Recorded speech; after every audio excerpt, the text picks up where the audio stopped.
This video goes out to the brothers. Brothers, I pray that you have an open mind, an open heart to receive what it is that I am about to release, which is just simply truth, right?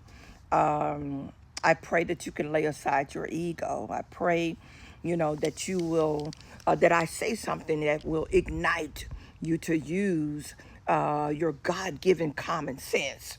I pray that you will do your own research after this video. Don't take my word for it, but use your own research. And just remember that the evidence has always been in your face, not in a book.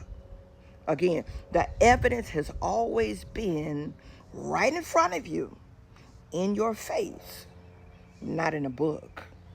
So what am I saying? What I'm saying is you represent the divine masculine. The woman represents the divine feminine, right? Okay. Now, in the spirit world, there is no gender, so keep that in mind. But we are in what I will call a mixed world. So it's both physical and spiritual, in other words. So you must realize and recognize that, you following the Bible. And let me just say that there are things about the Bible I still believe in. I actually do. And it's based upon my own personal experience and not something that I was taught. So, but I still believe in the Bible, but we have to understand that the Bible, many of the biblical stories were allegorical. This is not what we was taught. So we was led to believe that they are literal stories that actually happened. Now, even though we personally have not witnessed those things happening, but we believed because we was taught to believe. We were indoctrinated. We was programmed to believe that these stories were literal. And so as a result, we see that we have a mass epidemic right now of people who are suffering with mental illness, specifically depression. So why is that? What is the common denominator that will cause so many people to be depressed? The common denominator is this book. So what would happen if we get rid of the book? Number one, there would be no more debates and arguments over it. Number one. Okay, but I digress. So when I think about the Moses story and how he parted the Red Sea, I have to ask myself, have I seen that firsthand? Have I witnessed or experienced that firsthand in my life? The answer is no. I've never seen anybody or heard of anybody parting such a massive, huge sea or ocean or lake, right? Okay.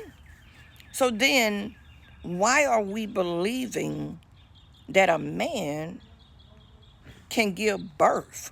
Why are we believing that the woman originated from the man's rib? Do that even make sense?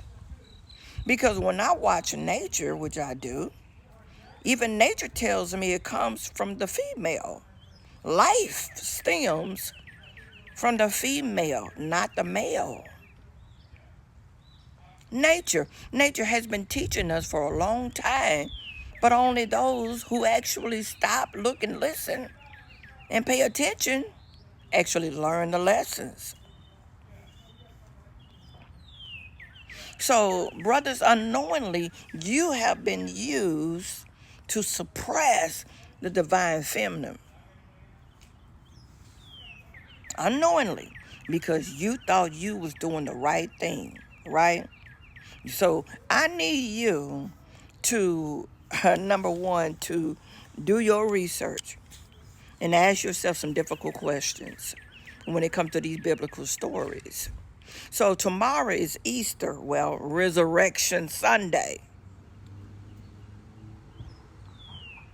And this is where Christianity, have taught us that Jesus, he was dead for 3 days and then he rose again with all power in his hand.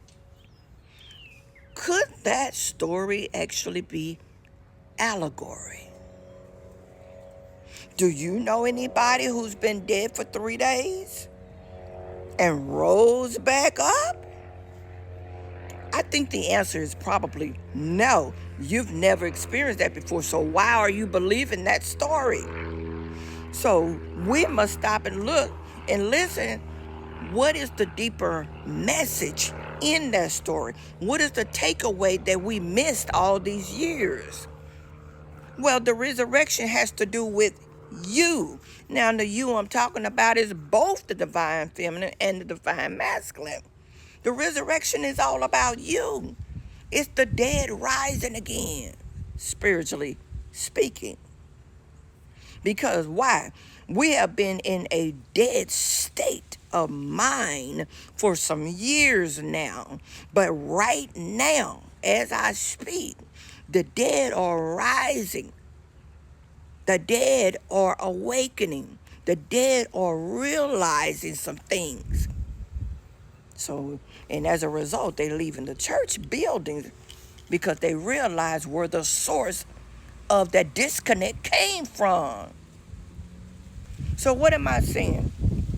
Eve didn't come from Adam. There's a whole nother story involved that the church will not teach you. You have to do your research. So you've been thinking, they had you thinking that Eve is the source of all the world's problem. Imagine the weight of the world on the women's shoulder. Imagine that, being taught something. That was spiritual warfare the entire time. Teaching us that the Bible is literal. That was spiritual warfare. But it's allegory. You got to know what the deeper meaning of the message is. And then operate from that. So in order to heal, which a massive revival has to take place, which involves healing of the mind. Because when this get healed, everything else around us get healed. We'll be back in alignment with nature. We'll be back in order instead of out of order. Because God is love. And the woman is the one that loved the hardest and the most. The woman is the one that loves the hardest and the most. She's the most forgiving. She's the most gracious. She's the bringer of life. Yes. And when we talk about the so-called black woman, I knew when I heard that the woman is to be silent in church, I knew that automatically was a red flag for me. So something ain't right. Because that's not in our nature. We're not quiet by nature. We are not quiet by nature. So that, the Bible, I had to put it this way, parts of the Bible is for a different group of people. It's not for us.